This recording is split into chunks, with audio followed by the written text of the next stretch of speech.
What we said is most journeys start small steps. Firearms training can be intimidating for women, but we encourage you to lead. And with AWA Long Island, we promise you won't fall.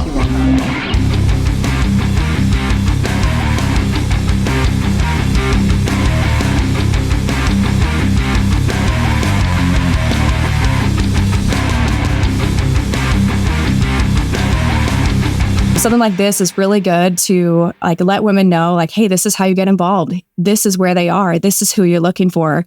And just making it really clear cut for them. So that's part of what the WGOAA mission is.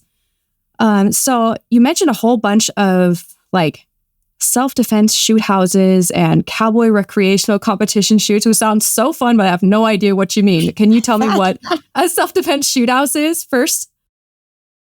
What we try to do is offer our members once a month is not enough. And as you know, shooting is a perishable skill. So we try to offer them, and we have ranges from beginners to advanced. So we try to offer them anything, any special events. We have several a month, whether it is going with another trainer, doing a shoot house, whether it's a match, a competition. We offer them cowboy competitions where we dress up. Everyone dresses up. And there are local ranges that do USPSA matches, Steel Challenge, Steel Knockdowns. It's a great environment for women who are intimidated to go into big competitions to start out. So we try to offer whatever we can to the group to keep them encouraged, engaged, and to keep them shooting. That's the big thing. I love that. And we do work with other trainers in the industry. We're not the end all be all. We do bring other trainers into the mix to offer some of our women, like Lori said, different disciplines. Yes. Tactical training with rifles, pistols. Shooting in all different types of positions. Like Lori said, competition shooting. We offer several different disciplines. Shotgun. We do it all. Don't forget knives. A lot of women are afraid of knives. We sometimes get a trainer in to do knife classes. Very interesting. That sounds Training fun. with pepper spray. Yeah. It's not always all about firearms. Sometimes we do stop the bleed classes. Lots of different things. Okay. What did you say the average age is of women who show up to your meetings? Okay. To be honest with diverse. Yeah, but to be honest with you, I would say the majority of women are in their 40s and 50s. 100%. Yeah. I'm noticing that countrywide pretty much. That's really we actually have a pretty large demographic of middle-aged women. We've had members as old as 82. Isn't that great? It's amazing. Fantastic. It's amazing. I love that. And we have young ones too, but the youngest. Yeah, we do. Maybe 25. Most of them are, I would say, middle-aged, up there in age. Probably about 70% is going to be the older age demographic. Yeah. I would say. And it's funny, statistics say that the average age of a woman's first gun purchase is 27. I don't know if that's accurate. What I tell you, what we see on Long Island is a lot of women who want to use firearms as self-defense are either divorced, separated, living alone. And, they come into us and, they have arthritic hands and they do need a lot of work, but that's the first step.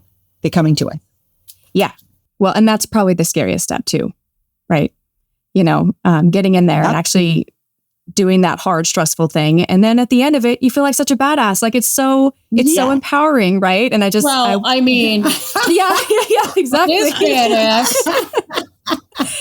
Yeah. And it's not to take away from the seriousness of what we're doing. I think that gets misunderstood a lot, but just the empowerment piece alone from learning how to handle a firearm is really necessary for our women and for our young girls. And so pushing that as much as we can is so important. Well, and most women, they cite personal protection as the reason that they buy their first gun. And so if women are 27 average age when they buy their first gun and it's for self-protection, and yet most of them aren't coming to shooting groups, they're not learning how to handle the firearm. You know where the firearm is? It's in the safe. Yeah. Well, here's the other thing too. A lot of women are, let's say, they don't realize that there's resources out there for them. Yes. And so they'll walk into a gun shop and get sold, a 12 gauge shotgun for their first firearm. And, they've never shot before, and there's no way that they're going to be able to manage that. So that's another resource that we offer, is helping people choose their first firearm that's appropriate for them, depending on their physical condition, their skill level, what they're looking to do with it, right? You're not going to buy a shotgun for target practice, right? That is something that you use for home defense. So we see that a lot. We get people coming to us, I bought this, what do I do?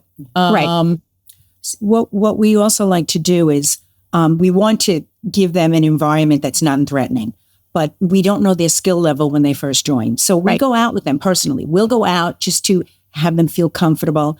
Many girls come to us for lessons, and they take a lesson and they think they are now Rambo. They think they know everything. And now they put their gun in the safe. So what we try to do is encourage them. That's why we do all these monthly events. We try to encourage them to get out, to use, to continue to use the firearms, correct? It is a perishable skill. 100%. It's not like riding a bicycle. If you don't shoot your firearm on a regular basis, you're going to pick it up. You're going to forget, where is the safety? Where is the magazine release? How do I load it? It's something that you have to really keep up with. Yeah, we see that within a month. If someone doesn't shoot in a month, it's like, here we go. We can start now. Yeah, exactly. Yeah. So let's say that someone's brand new, take myself, like years ago, I was like brand new, had no idea what I was doing. And I got my first gun and I was like, okay, what do I do? NRA? I don't know. And so, when they show up to your group, what could someone brand new expect when they show up? You've never met, you've never spoken, and they're just there. Well, typically we definitely speak to them, get to know them before they show up. We have had guests show up that come in to see what it's like, but we learn from them too.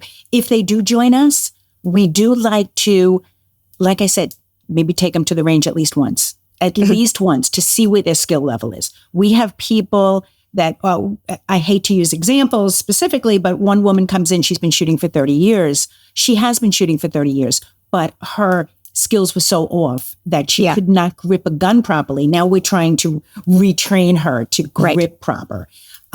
So we like to, when you first come, you're not coming in cold. Most girls never come in cold. We do try to get to know them, whether it's phone calls, whether it's taking them to the range, whether it's emails, just talking to them. So when we meet them, it's almost like you. I feel like I know you. Emailed a few times. I mean, we will assess them. That's the bottom line, is we'll have a phone conversation, emails. We'll assess their skill level. We'll speak to them about, what do you own? Do you own anything? How many times have you shot? What caliber have you shot? What's your physical condition? Do you have any disabilities? Things like that. And this way, when they come to a meeting, if we haven't already taken them out, which Lori said we do try to do, they know what to expect and we know what to expect and how we could help them. And one last thing, because we have such a large group, we do have a lot of women. We have a very fortunate... Well, we have all women, not a lot of women. All women. We have a lot of many women. We have a terrific host range. And this range particularly has 15 shooting bays. And we would like to give a shout out to South Shore Shooting Range. They're amazing. In Islip. They are a huge supporter of Armed Women of America. Long Island chapter. They bend over backwards for us. And like to give a shout out, Mike, we love you. Thank you for supporting us and helping us to empower women. So just have to give a shout out to them. Say that again, South Shore Shooting Range in Islip. But the one thing that we do like to do is... Owner is Michael Marinello. Okay. What we do like to do with our girls is we need to make certain, Elena and I are aware, chief RSRs, we're NRA instructors, we're instructors, but we can't handle 15 bays at one time. So we have a lot of... Well, we can. We can handle 15 bays at one time. It can be challenging at times, depending on how many brand new shooters we have at the same time. Yes. Right. But we can handle it, and we do handle it. Yes. Right. We Depends how much management, what right? I'm getting at is what we do with a lot of our women. A lot of them are ROs. Yes. A lot of them are instructors.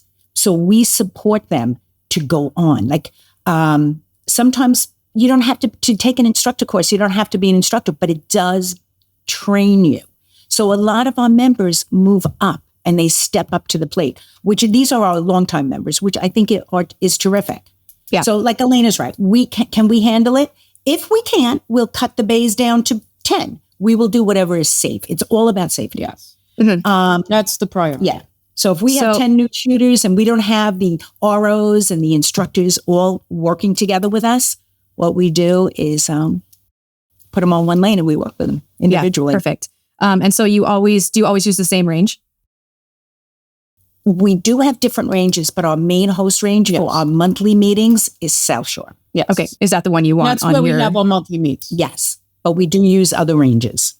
Okay. All right. And then I was going to ask you something and slipped my mind. What is it? See, Long Island is very big. Long Island's large. We have members that are in the West End, close to New York City. We have members all the way out, almost to the other end in Montauk. So we try to accommodate all. So we do have West End ranges and we do have East End ranges that we work with. Mm-hmm. And when they show up to a meet, let's say, you guys have moderate skill level and you're feeling good about it, you meet up and then what are you doing on the range? You have kind of a curriculum that you're trying to follow, or kind of how do you plan your meets? Well, what we do is we'll have 1 hour of classroom time. We try to get guest speakers in. It will be something of importance. I mean, this month we're going into New York State carry laws. We'll have an officer come in and explain things. Sometimes we just do fundamentals. We have all different topics for 1 hour. That's so cool. Then we go over safety and we move over to the range, and that's when we shoot for an hour. Okay. So it is a 2-hour session covering training sessions beforehand, and then we move over to the range for live fire. And the classroom portion can vary. Like Lori said, we might have a speaker on a variety of topics. We've done Stop the Bleed. We've done situational awareness. We've done pepper spray. We've done home security. We've done concealed carry, how to dress. I mean, it's something different all the time. If we don't have a guest speaker, we might just do some announcements. Yeah, it varies, but it's social hour sometimes. But that's generally how the meetings are set up, is 1 hour classroom and then 1 hour of live fire. Okay. And then most people who come to join your group, what skill level are they usually when they're new? When they're new, is there an average? They're new. Yeah, they're usually new. We do have some shooters that I would say are intermediate shooters. Some are advanced, but I would say there's been a tremendous influx in the past since COVID. There's been an influx of new, at least in New York, on Long Island, of new shooters, brand new shooters. Yeah. Never shot before, ever. Yep, and that's I can relate. Kind of, even though we do have different skill levels and we have everything from beginner to more advanced shooters, and there is a handful of us that actually do competition shooting, the large majority is newbies. And that's kind of like what we specialize in. We teach a lot of new shooters. Okay, that's what we want to know. That's good because they're not coming in with bad habits. We get to train them the right way from the beginning. All right, that's good. And, competition shooting, it gets easier the more you practice, of course. But for someone brand new trying to come in, be like, oh, most of them are competition shooters, they're not going to come. So that's good to know. That is not true. That is not true. No, we have tell me. over 100 members, and there's a handful of us that do competition shooting. So people do not need to be intimidated by that. But I see what you're saying. I see what you're saying, because our members are intimidated with, like, we'll talk about competition shooting and they're like, oh my gosh. And we're saying to them, we're not talking about running you can do much lower matches that will get, especially self-defense. You want to practice under that buzzing. You want to practice under that stress, because you will handle it. handle it so much better. We actually had a speaker last month come in and discuss competition shooting, and we had, I think, 30 women there. They all went, after this speaker was done, they were all like, oh, it's not so scary. Oh, that's so I'm cool. going to do steel challenge. I can shoot steel plates. I could do it. Yeah. So but I think you're right, though. I think to hear competition, it's intimidating. It is. Yeah. It is. Someone asked me. But that's really not the majority of what we do. Just because we have a small group within our large group that does participate in competition shooting and wants to take it to that level. Yeah. That's not primarily what we're about. But that is something we could offer. If that's something that you're looking to get into, we will take you competition shooting and we'll take you under our wing and we'll show you how to do it. But that's not primarily what we're about. Right on. Okay. And then average number within your groups? I'm sorry, I missed the question. You mean our chapter? Yeah. Or nationwide? Who show up to meetings, average number of people who show up to meetings. See, that's... it varies. It depends on the season. It depends on if there's holidays. It depends. But I would say 20% of our members show. Yeah, we have over great. 100. We have over 100. We've had as many as 160 at one point. It varies. It depends on what's going on in the world. In their lives. But at our average meet, maybe 20, 30 people. Yeah. 20, 30. Yeah, that's average. But that is really good. And we have a lot of solid members. Yes, we have a lot of core members. So the ones that can't make the meets because maybe distance, they will pick up in something else that we do. Like we'll pick up a West End sheet. And those are the people that will show up there. But I think with any given organization, you only get 20 to 30% of shows anytime. Yeah, definitely. Any club is going to be like that, but that's not so bad. If we have over 100 members and we get 20, 30 it's not bad at all. It's pretty good. Yeah. Yes, it is. It's usually just a handful. So that's good. Even for people who are, I don't know. I just feel like that's a good number, especially, and 100 members is definitely respectable, but then to get 20 or 30 of them showing up, I think you maybe don't know how special that is. That's really good. It's such a great group. Thank you. It's a great group. It seems like that. We're very happy. We're happy because Long Island has a lot of, it's a challenge. You guys are struggling out there. We live in a very, very challenging area. Let's just leave it at that. Here like in crime? New York. It's not easy. No, gun laws. Just the laws. Gun laws. Yeah. It's very difficult to navigate. Yeah. It's very hard to keep up with the changes. Yeah. What is legal one day may not be legal the next day. It also varies from county to county. We live 20 minutes away from each other. What she could do and what I could do may be two completely different things as far as legality. So it is it's very confusing. And what about support from your police department? Are you getting any public service announcements from them? Are they taking a stance at all, or how they're going to enforce anything? Well, we work with a lot of police officers. We have we do a lot of trainings with police officers. Mike is a former police officer. A lot of times, I know this is going to sound crazy, but a lot of times they don't even keep up. Like I'll ask one of my friends and I'll say, okay, I'm driving down the street. I have a concealed carry permit, which is new in New York. So on Long Island. So I have this concealed carry permit. I get pulled over by a cop. What do I do? Right. Do I tell you? And they're like, don't tell me. Or someone will say, tell me. And then I'll be like, wait, what do I do? They don't know. I think they're trying to figure it out too. I think there might be...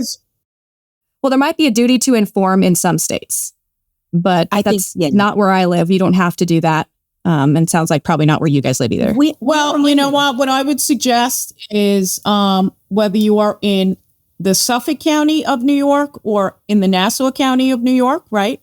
Both of those counties have online resources with the police department where you could probably go and view the handbook.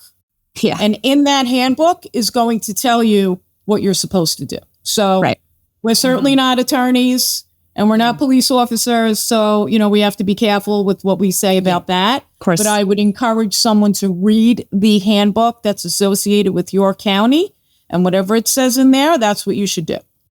Yeah. Right. Yeah. Well, and I've heard like I multiple said, times that they want like a courtesy heads up. They appreciate it, but you don't have to in a lot of places. So it's kind of up to you. And, don't like have employee over and be like, I have a gun. Like, that's not a good idea. Well, definitely don't do that. Don't say that. It's we, like I said, this month we are having somebody come in because there are new law, the Supreme Court knocked this down or put this on.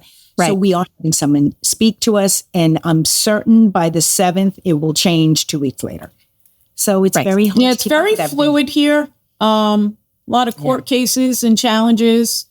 And what's legal today may not be legal tomorrow. It's just, it's actually scary to think that there's so many people out there that aren't involved in the community like we are, and they have no idea maybe what might be sitting in their safe right now may not even be legal. I mean, it's just, it changes that fast. Well, and a lot of it is just it's to spread fear, right? It makes us, it pulls us off balance, and it's to spread fear. And so they're always going to be coming for us.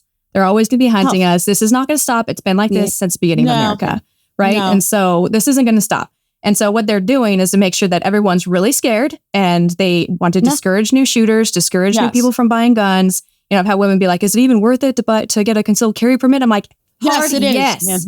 Yes. Now's the time. Do it now. Before you keep do it now. Well, and do it now because you need to, because you must. This is your duty. Like, if you have been on the fence about this, absolutely now's the time. And so, you might have a few more requirements. Okay, big whoop. If it's more training, like they try to bury you in so much paperwork, but you have to do it. Just keep piling it on to make it so discouraging. Yes, that people say, forget it. No, stay the course. Stay the course, exactly, and do it. You'll get it. Yep, but you just got to jump through hoops. Unfortunately, that's where we live. Well, in California, I don't know about you guys, but as far as requirements go, I think they just up from a 4-hour course to an 8-hour course. And it has to be provided by a DOJ certified instructor. And so it's like putting a lot of other instructors completely out of business because they didn't get that certification yet. They're trying to do that here. We're NRA instructors.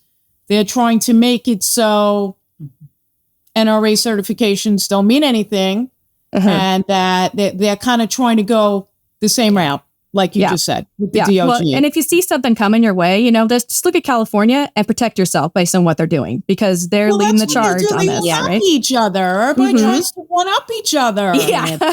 There's certain states, and I tell you, California's a tough one too. It is a tough one. Yeah, it is. And so, like, there's only so much you can do, and so it's important to stay on top of, like, okay, if they're going to start requiring DOJ only certified instructors, go get your certification. Go get on top of that and stay in front of them if you can. But what do I know? Absolutely.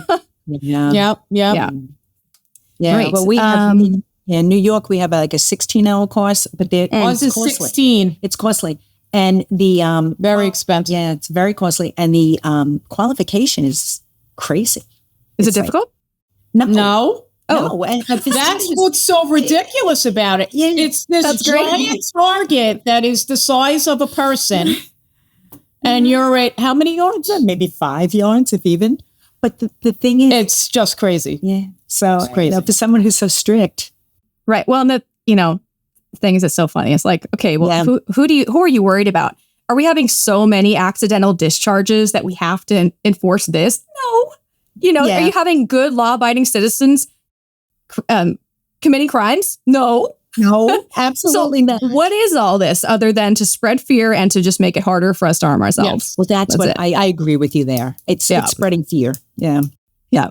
And what they've done here in New York is now they've instituted a background check to buy ammunition. So, they'll just do any means they can to just put people out of business. So whether you buy 1 round or, we do competition. Again, like I said, not everybody does competition in our group, but we do. For us to buy a case of ammunition, 1,000 rounds of ammunition is nothing. We could go through that in a month. Of course.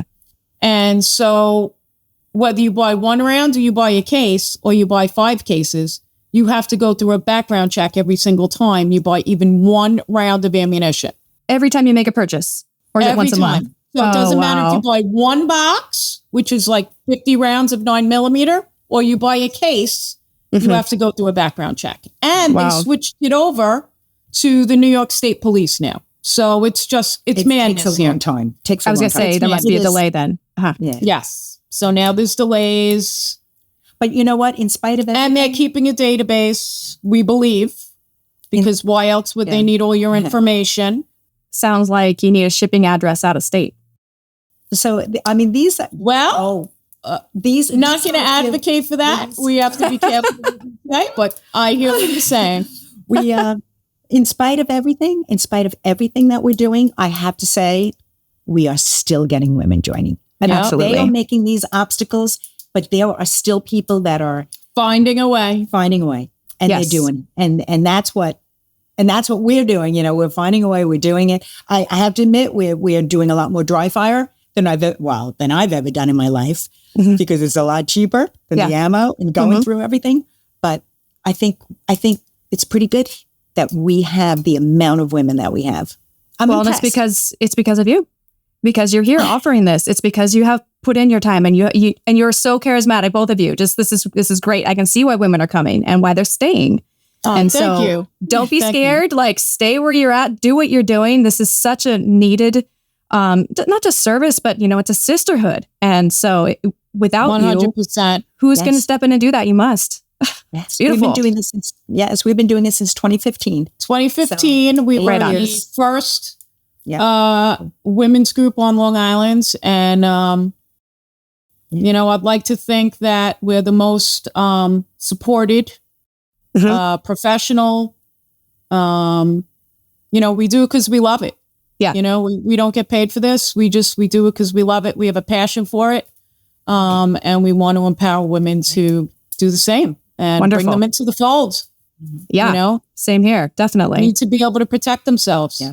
Yeah. And it's rewarding. It's really very rewarding to see somebody who, like you said, comes but doesn't want to come, and they're so scared and they're so intimidated. And then all of a sudden to see them like, I want to shoot steel knockdown. I want to do this. Like paper. No. Others. And you know what I really love about this group? I was telling someone the other night, a lot of women that come that don't know anybody have formed very strong friendships. Yes, we get that a lot. Yeah, and the other day I was looking on Facebook and I saw there was like 8 of them went out, and they're all going out and having a great time. And I'm like, I think you forgot about us. Yeah, right. What about us? What about our invite? Please? How come we weren't invited? It's so nice to see the friendships that are bonding. Yes, there's a lot of that. We had the other night, we gave a class, and 2 people, we see them exchanging phone numbers. The first time they ever met in their lives, they're exchanging phone numbers and they're going to the range together. We're like, we're doing our job. Yeah. We are doing our job. And, I have a theory about adult friendships where they're so hard to form actual, legitimate, strong bonds between adults, especially women, that the best way and the only way I've seen that this really works is through trauma or something really scary. And so you've got the really scary thing. Yeah. The sadness, though, it's sad because many of the women have gone through trauma. That's why they come. That is true. Yes, we have a lot of that. Yeah. Yep. We've seen a lot. We've had a lot of members come and go. I mean, we are not for everybody. We're not for everybody, and I understand that. But we've seen a lot. So yeah, definitely. Yeah. Well, WGOAA is, we were founded in 2021. And it was all because of how I couldn't find support when I wanted to arm myself. And when I decided to buy a gun, it wasn't like I'd never thought of buying one. I planned to. And then all of a sudden, the boogeyman shows up at my door. And I'm like, oh, shit, I need to get a gun now. And so I tried to do it. And then I did everything wrong. And I couldn't find support. And through all of that and through my own, I've always been one for women's empowerment and wanting to build other women up. And it's so hard to build friendships when you're an adult, and I've moved quite a bit. And so anyway, long story short, my husband and I came up with this idea together where we should found a gun owners association that's just for women, that's nationwide, and that connects all of us. Excuse me. So, it's going to be Armed Women of America. It is A Girl and a Gun. It is the NRA. It is all of us. And so we're bringing everyone together within a sisterhood, and we're doing we've got our podcasts that we're doing. And so I do interviews like this all the time. And I get women talking about their experiences from, law enforcement to just your neighbor who is a badass and it. And so you want to talk to her and find out her story. And then also shedding some light on how few women are actually armed and why that's a problem. So that, and then we're working on our Second Amendment directory, which is almost ready. And so that is a place which is going to be through the WGOAA website where women can come and they can be like, hey, where's a firearms instructor near me that is a female? Great. Or where's a shooting group near me that's actually meeting and not just a ghost meeting? That's a great resource. Yeah. Yes, and so, absolutely. And from, we have a whole bunch of different listings that are going to be available. And so that's going to go live pretty soon. So we want to make sure that we get you guys on there so people can find you. And thank you so much. Thank you so much. There's a few directories out there, but they don't work. They're the crap. Yeah. So we're making something that actually works and it's just for women. So I'm really excited. I would like to add that as far as New York, we're not the only chapter in New York. There are 9. But there were I've heard back from a few. I'm like, you too? Long Island? Oh, geez. I can't just do Long Island. You heard from the other chapters? We're the only one that's downstate. Yeah. We're the only lower New York chapter. Everyone else is further up north. Yes. Now, there are 335 chapters national. There's 335 chapters. There's over 12,000 members nationwide. I mean, we're a very big and well-supported organization. Have you looked for your local? You must have a local chapter. The one that's local, I think, is in, it's a town over. It's to a range that I'm already a member at. And honestly, I hate the range. And really? Also, I looked at her calendar of what's happening and was like, oh, you can go to this range where you can shoot. I'm like, yeah, I know that. But there's no meetings planned. It looked like crickets. Yeah. So, and I just checked today because I was like, maybe it changed. It hasn't changed. Well, listen, come to Long Island because we will give you some good things to do. A lot of stuff. As a matter of fact, we're planning. We have a couple of things that we're planning. We got to do another. We're doing another cowboy shoot. It should be next month. They're waiting. Here's the thing. Some of our women like the weather to be a little warmer. So we've been doing a lot of indoor shoots. Yeah. I'm going out on Sunday, but very few like to go out when it's 18 degrees. Yeah, definitely. So we're trying to do a lot of indoor shoots now. No, I'm pretty sure the weather kind of, I'm not sure if I cause the weather or if the weather causes me to want to shoot or what, but because every time I want to go shooting, it's shit weather outside. I'm like, stop. Seriously? I can't do this again. Well, we belong to so many different clubs. We belong to like 6, 7 clubs. That we in addition to running our own thing with the Long Island chapter on Women of America, we also belong to like 5 or 6 different gun clubs. We're on a couple of other outside teams. We do all kinds of stuff. I'm obsessed. I love outdoor shooting, and we were taking a few girls to one of our private ranges out east, and they're like, "Oh, it looks like it's going to sprinkle outside," and we're like, "Oh no, okay, don't worry, there's an awning. We got this. We got it." Right? Yeah. Yeah, I took a rifle course series last winter. Of course, he offered it in the winter. 3 courses, one right after the other. One's the middle of January. Next one's middle of March. And next one's like April. I'm like, do you understand the weather around here, dude? Like, and even he's a big guy, but he was like freezing. I'm going, you picked this. I would have done this in the summer. We all would have. Why did you do this? Oh, well. And what do you shoot, by the way? I don't want to get off course. I'm just wondering, what do you shoot? What do I shoot? I have a little Springfield 9mm. That's my everyday carry. And then we got a whole collection of... Which model? Hellcat. Which model? Right? The XD. Yeah, the Mod 2. Oh, the XD? My husband loves the XD. He has all XD. He has so many. He has the little one.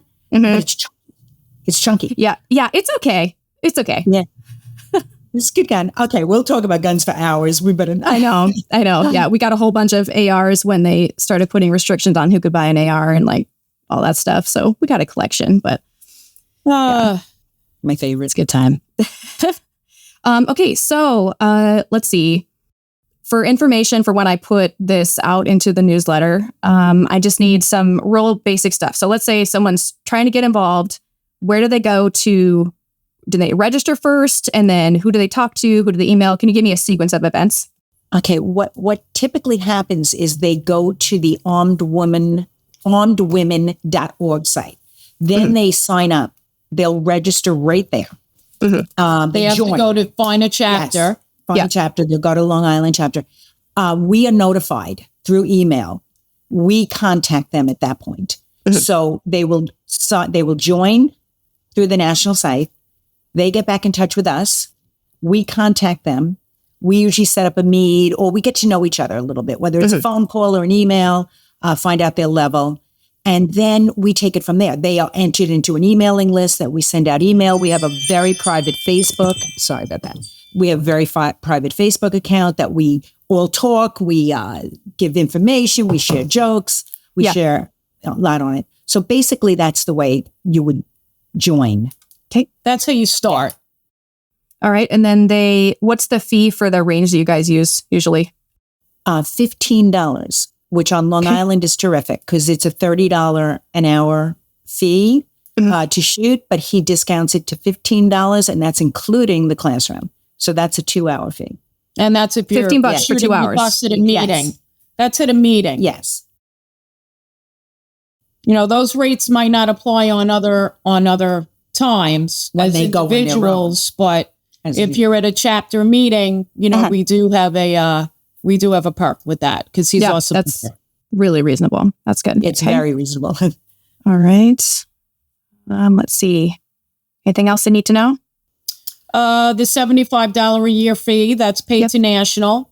But aside from that, there's no monthly dues. Basically the member just pays their own way. Yes. And they do get one thing they should be aware of, which is really good. They get discounts. Once you sign up, you do get discounts to national and local vendors. They get a little welcome gift. Yeah. Great. And then, is there a message you want to send to women who would like to get involved for the first time? Yes. Well, we do have a message. Yes. Please. You asked us about that, so we do have one. You ready? Yes. You want to say it? You do it. Me? Go. We both, this is kind of like corny, but the thing is, what we said is most journeys start small steps. Firearms training can be intimidating for women, but we encourage you to lead. And with AWA Long Island, we promise you won't fall. Oh, I love that. That's so good. But it's true. It's true. We got your back, ladies. We got your back. Everything starts with small steps. And we have so many people who have said to us, I was so afraid. I talked to someone last night, and she was like, I talked to you 3 years ago, and I wanted to come, and I was so afraid to come. And I'm like, you just need to take the step. Just take the steps. Got to take that leap of faith and just go. Yes, you do. That's why we're here. We're not going to let, we take a lot of pride in this. And the more, successful our women are, I mean, it's a reflection on us too. We want you to be successful. Yes. And we're not going to let you fail. I mean, that's what we do. That's why we're here. We want you to be able to protect yourself. We want you to be able to be safe about it. And so whatever your journey or your skill level is, we're here to support you every step of the way. That's great. Read that to me one more time, just a little bit slower. I think I might have missed a piece in it. Okay. You want to read it slow? You can do it. My girl's going to read it. Okay. Because I get emotional. I will start crying. Oh my God. I mean, not good that you cry, but that's good. I know it means a lot.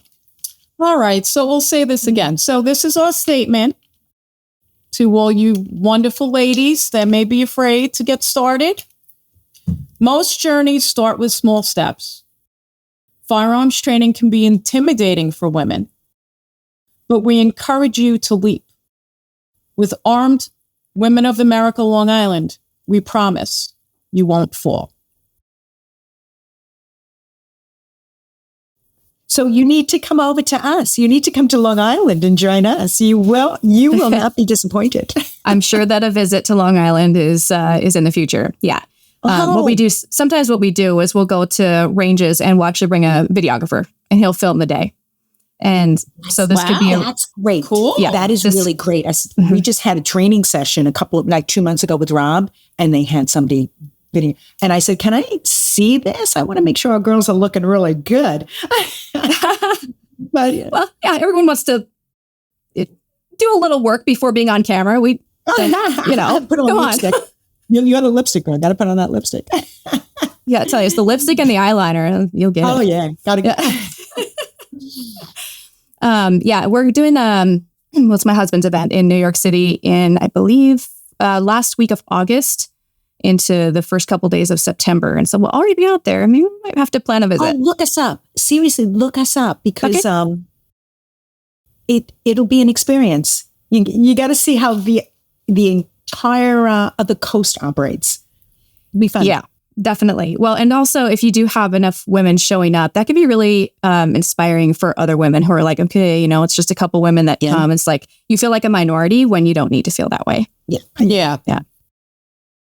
All right. This has been delightful. Thank you so much. Thank you. Likewise. We appreciate your time, and I know we talk a lot. Oh, no. You're gonna Please talk. This is, Yes. we have a show. This is actually known as the Lori and Elena show. Oh my gosh, you should. I would watch it.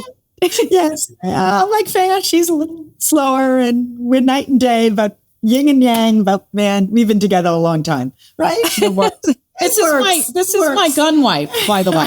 That's my gun wife. I love that. Yes. Everybody's got to have one. Yeah. Yeah. We're the only two that always wear the same clothes. Today, we made an exception. We don't have the same clothes on. And it's never planned. You're in sync.